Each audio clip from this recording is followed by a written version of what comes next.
दोस्तों, स्वागत है एक बार फिर से मेरे चैनल में आप लोगों का। जैसे कि आपने मेरा पिछला वीडियो देखा होगा मेरी मोटरसाइकिल इंटरसेप्टर 650 का, जिसमें मैंने आपको इसका एक वॉक अराउंड दिया था और कुछ डिटेल दी थी। तो इस वीडियो में मैं आपको उसी के आगे कुछ कंटिन्यूशन में बताना चाहूँगा। मैं एक हाईवे राइड इस पर लगा चुका हूँ जो कि 200 किलोमीटर से थोड़ी सी ऊपर थी। कुछ चीज़ें लास्ट वीडियो में मेरे से रह गई थी, वो मैं आपको बताना चाहूँगा। और मेरा हाईवे राइड का एक्सपीरियंस कैसा रहा, बाइक ने कैसे परफॉर्मेंस किया और इसका वाइब्रेशन किस तरह की है और कैसे स्पीड पकड़ती है, ब्रेकिंग कैसी है, हेडलाइट कैसी है, ये सब मैं इस वीडियो में आपको बताऊंगा। शुरुआत करते हैं जो चीज़ें पिछली बार वीडियो में मेरे आपसे बताने की रह गई थी, जो मैं बताने के लिए भूल गया था आप लोगों को। तो सबसे पहले मैं आपको दिखाना चाहूँगा इस बाइक का ऑयल फ़िल्टर। ये जो ब्लैक वाला आप आगे गोल सा चीज़ देख रहे हैं, ये इस मोटरसाइकिल का ऑयल फ़िल्टर है। ये सेम ऑयल फ़िल्टर है जो आप कारों में देख सकते हैं और सुपर बाइक्स में मौजूद होता है। कुछ लोग ये कहते हैं कि इस ऑयल फ़िल्टर को टूटने से बचाने के लिए एक बैश प्लेट की ज़रूरत है, जो कि अभी मेरे को उसकी ज़रूरत नहीं लग रही है, क्योंकि ये ऑयल फ़िल्टर दोस्तों बहुत सॉलिड बने होते हैं। अगर आप इनको तोड़ना भी कोई कोशिश करेंगे, आपको अच्छे से हथौड़े से इसको तोड़ना पड़ेगा या आपको इसमें ड्रिल मारनी पड़ेगी। बैश प्लेट की ज़रूरत आई थिंक तब पड़ेगी जब आप बहुत सीरियस टाइप का ऑफ रोडिंग करना चाह रहे हैं, जहाँ बहुत बड़े बड़े पत्थर हैं। अच्छा, और दूसरी चीज़ मैं आपको दिखाना चाहूँगा, एक चीज़ मैंने उस लास्ट टाइम आपको बताना भूल गया था। ये अभी आप देख पा रहे हैं किक स्टैंड इसका ऊपर है। तो ये मैं आपको बताना चाहूँगा, जो साइलेंसर है हमारा, ये जूतों से बहुत प्यार करता है। जैसे आप किक स्टैंड, मेरे पास तो गाड़ी है तो मैं इस चीज़ को बहुत कॉशियस होकर किक स्टैंड को खोलता हूँ कि साइलेंसर पर मेरा जूता टच ना हो। लेकिन अगर कोई नया आदमी इस चीज़ को खोलेगा तो हो सकता है उसका जूता यहाँ टच करे। आप देख पा रहे होंगे यहाँ पर 1-2 निशान भी हैं। मेरे एक मित्र ने इसको राइड किया था तो उन्होंने जब किक स्टैंड खोला तो उनका जूता यहाँ रगड़ गया था, तो थोड़ा सा निशान है। ये चीज़ आपको ध्यान रखना पड़ेगा। और इसी से रिलेटेड एक चीज़ मैं आपको और बता दूं, जैसे आपका पिलन यहाँ बैठता है, आप बाइक को चला रहे हैं, ये आपका मेन स्टैंड है, ये ऊपर होता है, यहाँ पे आता है, यहाँ रेस्ट करता है इसका जो ये वाला आर्म है। तो उसमें होता क्या है, जब पिलन उतरने की कोशिश करता है बाइक पे से, तो उसको थोड़ा सा ध्यान रखना पड़ेगा, क्योंकि ये जो इसका जो एप्लीकेटर का जो फुटस्टेप है ये काफ़ी बाहर है, तो हो सकता है पिलन के पैर में वो लगे। अच्छा, और अब इस साइड पर मैं आपको दिखा दूँ, ये मैंने आपको बताया था, ये वाला आपका साइड पैनल है। इसको खोल के आप जो है सीट को खोल सकते हैं। तो मैं आपको खोल के दिखा देता हूँ। ये हम ऐसे करके खोलेंगे, ये पुल आउट हो जाएगा।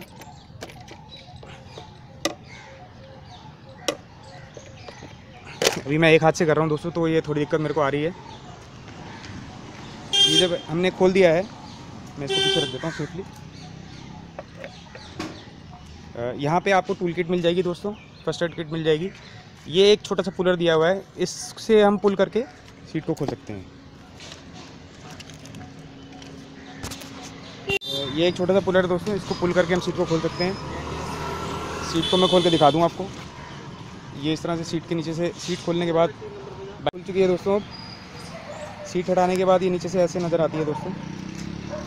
ये मैं एक बार आपको इस तरह से दिखा देता हूँ, यहाँ से रोशनी अच्छी पड़ रही है। ये सीट के नीचे मैं दिखा दूँ दोस्तों आपको, ये हमारा ECU दिया गया है। ये जो हमारी बाइक को सारा कुछ कंट्रोल करता है, फ्यूल इंजेक्शन को, हेडलाइट्स को, इलेक्ट्रॉनिक्स को, सारी तरह से। और ये जो एक छोटा सा काला बॉक्स आप देख रहे हैं, ये फ्यूज़ बॉक्स है दोस्तों। इसमें सब तरह के फ्यूज़ आपको मिल जाएंगे। ये आराम से खुल जाता है। अभी एक हाथ से खोलने में मेरे को थोड़ी दिक्कत हो रही होगी। ये खुल गया दोस्तों। यहाँ देखिए, यहाँ सब तरह के फ्यूज़ आपको मिल जाएंगे।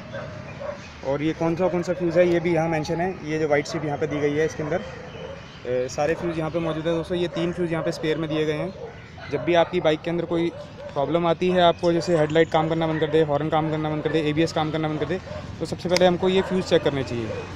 चलिए मैं सीट को एक बार वापस लगा दूँ। वापस लगा दी है दोस्तों। सीट के बारे में बात हो रही है तो एक चीज़ मैं यहाँ आपको बताना चाहता हूँ। मेरी इस पर्टिकुलर मोटरसाइकिल में मेरे को एक इशू आ रहा है, सीट इसकी काफ़ी लूज है। ये आप देख पा रहे हैं, जैसे मैं हिला रहा हूँ सीट को, ये पीछे से तीनों तरफ से सीट हिल रही है। तो जब मैं अकेला इसको राइड करता हूँ टूटी सड़क पे, तो ये काफ़ी खड़खड़ करती है सीट में। शुरू में मेरे को इनिशियली लगा था कि शॉकर्स की आवाज़ है, पर शॉकर्स का ये इशू नहीं है। मैंने कंपनी में बात करी है, तो अगली बार जब मैं विज़िट करूँगा तो वो इस चीज़ को फिक्स कर देंगे। मोस्ट प्रोबेबली इसकी रबर्स का कोई इशू होगा, या इसका जहाँ पे इसका लॉक सेट हो रहा है उस एरिया का कोई इशू होगा, तो ये फिक्स कर दी जाएगी। इतना बड़ा कोई इशू नहीं है। दूसरा एक इशू तो नहीं है, खैर एक चीज़ जो मैंने नोट करी है, ये आप देख रहे हैं, ये हमारा आई थिंक स्प्रॉकेट कवर है, ये हमारा इंजन केसिंग है। बीच में से यहाँ से एक रबड़ की सील है ब्लैक कलर की, उसके ऊपर कोई सीलेंट सा है जो थोड़ा गर्म होने के बाद ऐसा लग रहा है जैसे जो एक्स्ट्रा सीलेंट था बाहर आ गया। ये चीज़ एक मैंने चेक करानी है, और कुछ नहीं है, कोई यहाँ से ऑयल नहीं निकल रहा है। बस एक ये सील है जो यहाँ से जो मेरे को यहाँ से चेक करानी है। अब राइड के बारे में बात करूं दोस्तों, पिछले संडे को मैं एक 200 किलोमीटर की राइड मार के आया हूं हाईवे की, तो उसके बारे में मैं आपको बताऊंगा। मैं स्टार्ट करूंगा हेडलाइट से। मैं घर से चला था दोस्तों, तो 5 सवा 5 बजे का टाइम था, बहुत ही अंधेरा था, कोई स्ट्रीट लाइट नहीं थी। तो इस हेडलाइट से ने मेरे को काफ़ी इंप्रेस किया है दोस्तों। इसकी बीम बहुत अच्छी है, इसका स्प्रेड भी बहुत अच्छा है, जैसे मैंने आपको पिछले वीडियो में भी आपको बताया था। मेरे को कहीं भी ऐसा नहीं लगा कि मेरे को वाइट LEDs की ज़रूरत है या एक्स्ट्रा ऑक्सिलरी लाइट की ज़रूरत है। जब मैं राइड पे था, आई थिंक आधे घंटे बाद दिन निकल आया था, तो उसके बाद तो वैसे भी कोई ज़रूरत नहीं पड़ी। उसके बाद मैंने इसको नाइट में सिटी में भी यूज़ किया है। सिटी में मैं जो हेलमेट यूज़ करता हूँ, उसका जो वाइज़र है टिंटेड है। टिंटेड वाइज़र होने के बावजूद भी इस हेडलाइट ने मेरे को डिसअपॉइंट नहीं किया। मैंने बहुत ही पिच डार्क एरियाज़ के अंदर हेडलाइट से बाइक को चलाया है। इस हेडलाइट के दौरान मेरे को कोई इशू नहीं फेस करना पड़ा।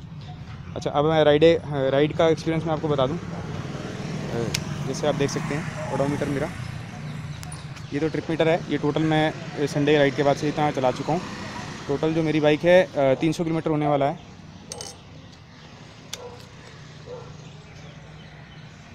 अब जो है मैं आपको दिखा दूँ, मैं हाईवे पे राइड कर रहा था दोस्तों।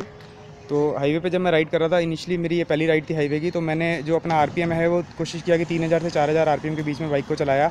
4000 से ऊपर मैंने जाने की कोशिश नहीं करी, क्योंकि इंजन अभी रमा नहीं है, ये अभी रनिंग पीरियड के अंदर ही है बाइक। यहाँ मैं आपको RPM की बात हो रही थी, एक बात बता दूँ, बाइक का जो पावर बैंड है वो यहाँ आके किक होता है लगभग 2500 RPM के पास। ये कंपनी भी क्लेम करती है कि इसकी 80% पावर जो है, जिसका टॉर्क है, यहाँ से 2500 RPM के बाद से आपको मौजूद हो जाता है। लो एंड ट्रैक्टिबिलिटी जो इस इंजन की है बहुत ही अच्छी है। आपको जो है सिटी के अंदर छोटे गियरों में चलाने में कोई भी इशू नहीं आएगा। पहले गियर में आप बड़े अच्छे से बाइक को काफ़ी देर तक चला सकते हैं, दूसरे गियर में भी आप काफ़ी देर बाइक को चला सकते हैं दोस्तों। अच्छा, 3 से 4000 RPM के बीच में मैंने बाइक को रखा है। बाइक की स्पीड मैंने लगभग 80 से 100 के बीच में रखी है। 4000 RPM पे छठे गियर में जो बाइक है लगभग 100 की स्पीड को टच कर लेती है। 4000 के ऊपर मैं नहीं गया हूँ। एक बार मैंने थोड़ी सी कोशिश करी थी थोड़ा इसको खींच के देखने के लिए, तो मैं 4 से 5000 के बीच में ले गया हूँ। और ट्रस्ट मी में दोस्तों, जहाँ आप 4500 RPM पे आ जाते हैं, एकदम से सोया हुआ शैतान इसके अंदर का जाग जाता है। इसकी एक्सेलरेशन इतनी बढ़ जाती है कि आपको वाकई मज़ा आ जाएगा। बस आप कंट्रोल करने वाले बनने चाहिए। और जब मैं हाईवे राइड की बात कर रहा हूँ तो वाइब्रेशन के बारे में बात करूँ। वाइब्रेशन दोस्तों इंजन में नहीं है, लेकिन जब मैं राइड कर रहा था तो ये साइड का जो राइट साइड में इंजन में, मतलब जैसे अगर हम पैर यहाँ रखते हैं और आगे पैर आपका ब्रेक लीवर के ऊपर सेट है, तो हल्की हल्की सी वाइब्रेशन 3000 RPM से थोड़ा सा ऊपर में मैंने यहाँ फील करी। हैंडल बार में यहाँ कोई वाइब्रेशन नहीं थी, यहाँ कोई वाइब्रेशन नहीं थी, उस फुट पैक पे कोई वाइब्रेशन नहीं थी। इंजन की तरफ से मेरे को कोई वाइब्रेशन फील नहीं हुई। एक मैंने आपको बताया सीट का ये थोड़ा सा इशू था, तो सीट की खड़खड़ थोड़ी सी मेरे को जरूर सुनाई दे रही थी जब टूटी फूटी सड़कों पे से मैं निकल रहा था। उसके अलावा मैंने कोई इशू फेस नहीं किया इसके अंदर। बाइक बहुत ही स्मूथली चल रही थी, इंजन भी बड़े अच्छे से साउंड कर रहा था, अच्छे से आइडल हो रहा था।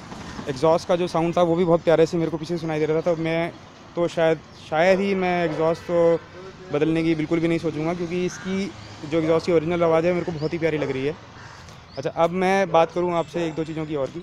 जैसे जब हम सिटी में चलाते हैं तो हम लोग नॉर्मली टैंक को अपनी थाई से नहीं पकड़ते हैं, ग्रैब नहीं करते, क्योंकि सिटी में हम इतनी स्पीड नहीं पकड़ पाते हैं कि हमें टैंक को ग्रैब करने की जरूरत है। लेकिन जब हम हाईवे पे चलाते हैं स्पीड के अंदर, तो ज़्यादातर लोगों की आदत होती है टैंक को ग्रैब करके चलाने की। जब हम टैंक को ग्रैब करते हैं, तो ये मैं आपको दिखाता हूँ पहले इस साइड से जो ये एरिया है दोस्तों, ये वाला एरिया, ये थोड़ा खाली है। तो यहाँ पे हमारे पास जगह है। तो हमारा जैसे हमने टैंक को यहाँ से ग्रैब किया हुआ है, यहाँ से टैंक को हमने ग्रैब किया हुआ अपनी थाई से, तो यहाँ तक हमारा नी नहीं पहुँचता है। अब यहाँ पे हम अगर आ जाते हैं इस तरफ से, अब जब हम इस तरफ से आ जाते हैं, तो जब हम टैंक को यहाँ से ग्रैब करते हैं, तो ये जो एरिया है इंजन का, ये थोड़ा सा बाहर है। तो जब हमारा जो शिन होता है, हमारी टांग जो होती है, वो यहाँ टच करती है दोस्तों। तो इस मामले में थोड़ा सा आपको कॉशियस होना चाहिए। मैंने अपने पूरे राइडिंग गियर पहने हुए थे, लेग गार्ड्स पहने हुए थे, जैकेट्स पहनी हुई थी, ग्लव्स पहने हुए थे। तो जो मेरा लेग गार्ड था यहाँ सेट हो रहा था, तो मेरे को कोई हीटिंग का इशू भी नहीं आया, कोई इशू नहीं आया। बस मैं ये आपको बताने के लिए ये दिखा रहा हूँ कि ये हिस्सा जो है, अगर आप टैंक को ग्रैब करते हैं मतलब अच्छे से, तो यहाँ आपका शिन टच हो सकता है। तो अगर आप पूरे गियर पहन के चलाएँ हाईवे पे तो बहुत ही अच्छा रहेगा। और वैसे भी रिकमेंड किया जाता है कि पूरे गियर पहन के ही चलाया जाए। दूसरा, हीटिंग की मैं बात करूं दोस्तों, तो मैंने बाइक लगभग नॉन स्टॉप 102 या 103 किलोमीटर चलाई थी, उसके बाद मैंने स्टॉप लिया। हाईवे राइड पे मैंने बिल्कुल भी हीटिंग का इशू फेस नहीं किया इसके अंदर। जब मैंने बाइक को पार्क किया, हाँ, तब ज़रूर मेरे को ऐसा लग रहा था कि हीट इसके अंदर से आ रही है, थोड़ा सा भपका सा मार रहा है। 102-3 किलोमीटर चलाने के बाद मैंने लगभग 15 मिनट का स्टॉप लिया होगा दोस्तों। 15-20 मिनट मैंने नाश्ता किया, उसके बाद मैं वापस आ गया। वापसी में रास्ते में मैं अपने कुछ दोस्तों से मिला, वो एक दूसरी राइड पे थे।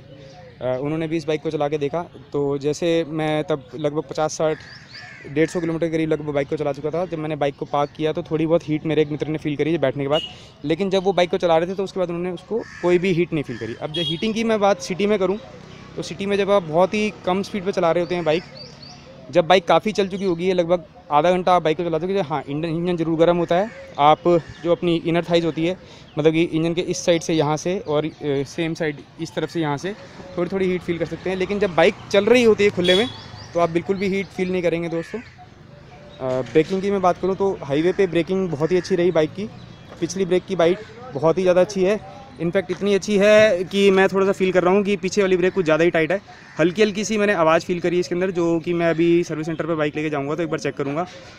तो वैसे कोई इशू नहीं है, ब्रेकिंग बहुत ही बढ़िया है इसकी, बैलेंसिंग भी बहुत बढ़िया है पीछे वाले पहिए की, हाई स्पीड की स्टेबिलिटी भी बहुत अच्छी है। मैं जैसे मैंने आपको बताया थोड़ा सा मैंने बाइक खींची थी, 100 से ऊपर भी ले गया था, तो स्टेबिलिटी का भी इशू मेरे को कोई नहीं आया। दूसरा एक चीज़ मैंने थोड़ी सी फील करी है, जो फ्रंट एंड जो है जब मैं अकेला बाइक को चलाता हूँ तो हल्का सा मुझे ऐसा लगता है कि जैसे कुछ ना कहीं कुछ कहीं गड़बड़ है। हो सकता है इनकी स्पोक्स की बैलेंसिंग का इशू हो। नॉर्मली स्पोक्स व्हील के अंदर ये इशू आ जाता है कई बार, कुछ एक स्पोक कोई लूज़ होगा वो मैं चेक कराऊंगा, या हो सकता है कुछ इसका कॉन्सेप्ट थोड़ा सा टाइट हो, वो लूज़ करने की ज़रूरत हो। कोई इशू मैंने और कोई फेस नहीं किया दोस्तों। माइलेज की बात मैं अभी नहीं करूँगा, बहुत से लोग मुझसे पूछे थे कितनी माइलेज दे रही है। अभी तो इसकी फर्स्ट सर्विस भी नहीं हुई है, तो इतनी जल्दी माइलेज कैलकुलेट करने का कोई तुक नहीं बनता है दोस्तों। मैं आपको दिखा दूं, ये जो मैं आपको बता रहा हूँ मीटर में दिखा दूं, 295 किलोमीटर टोटल दिखा रहा है। यहाँ पे मैं ट्रिप पे मैं आपको दिखाता हूँ 243 किलोमीटर। जब ये मैंने टैंक फुल किया था दोस्तों, बिल्कुल ऊपर तक जितना टैंक में पेट्रोल आता है उतना किया था, उसके बाद से मैं अभी इसको इतना चला चुका हूँ। अभी इसके 2 बार पॉइंट के पड़े हैं, मतलब लगभग ये 20-25 किलोमीटर लास्ट बार के चमकने से पहले तक और चल जाएगी। तो माइलेज मेरे हिसाब से तो 25-26 की देके जाएगी, लेकिन अभी मैं इसको कैलकुलेट नहीं करूँगा। जब फर्स्ट सर्विस करा लूँगा उसके बाद मैं 1-2 राइड मारूँगा, उसके बाद मैं इसकी माइलेज ज़रूर कैलकुलेट करूँगा, फिर मैं आपको इसकी एक अपडेट दूँगा। इस वीडियो के डिस्क्रिप्शन में मैं अपडेट कर दूँगा माइलेज का। एक बार मैं फिर से बाइक को आपको चारों तरफ से दिखा देता हूँ दोस्तों।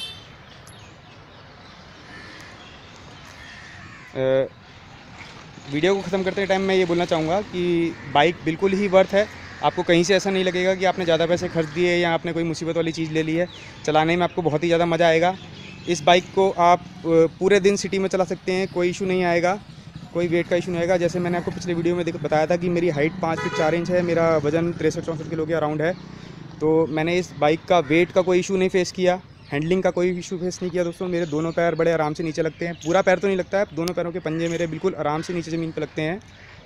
मनूवर करते टाइम भी मेरे को कोई दिक्कत नहीं आई है। Lock to lock U turn काटना इसमें बहुत ही ज़्यादा आसान है। इनफैक्ट मैं कहूँगा कि जो मेरी पहली मोटरसाइकिल थी बजाज डोमिनर, उससे मैं कंपेयर करूँ तो यू टर्न मेरे को इस बाइक का ज़्यादा बेटर लगा उससे। डोमिनर का जो lock to lock U turn था थोड़ा सा टाइट था, इसमें ऐसा कोई मैंने इशू फेस नहीं किया। इनफैक्ट जब मैं पार्किंग में इसको अंदर बाहर घसीटता हूँ तब भी मेरे को इसका वेट में कोई ज़्यादा इशू नहीं आया। मैं नॉर्मली जब पार्किंग में बाइक को लगाता हूँ तो मैं बाइक को इसका मुंह बाहर करके लगाता हूँ ताकि मेरे को निकालते टाइम इसकी कोई ज़्यादा मेहनत ना करनी पड़े। और ज़्यादातर मैं बाइक को मेन स्टैंड पर खड़ा करता हूँ, मेन स्टैंड पर चढ़ाना भी इसको बहुत आसान है।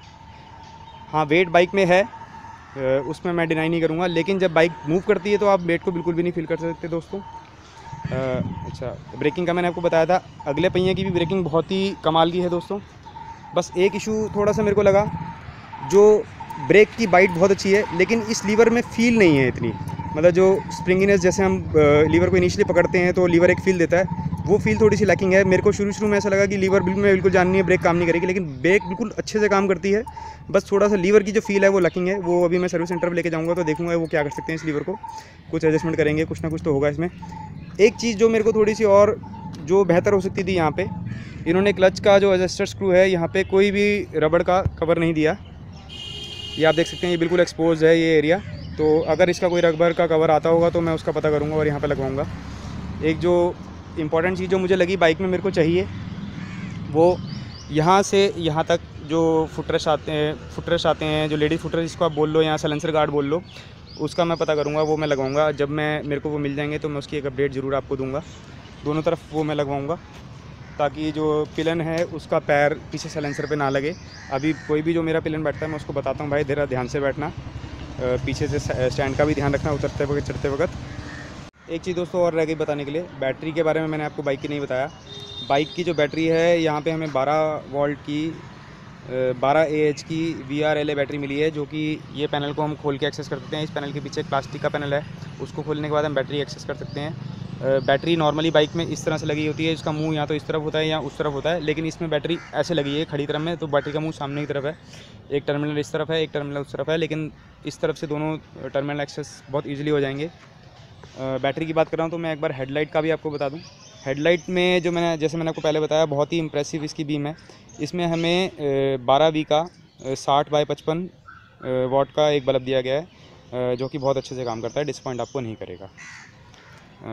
तो दोस्तों ये था मेरा एक छोटा सा रिव्यू एक हाईवे की राइड के बाद। हो सकता है कि कुछ चीज़ें रह गई हों। अगर आप कुछ सवाल पूछना चाहते हैं तो कमेंट में ज़रूर पूछिए, मैं जिसका जवाब दे दूँगा। थैंक यू दोस्तों, थैंक्स फॉर वॉचिंग।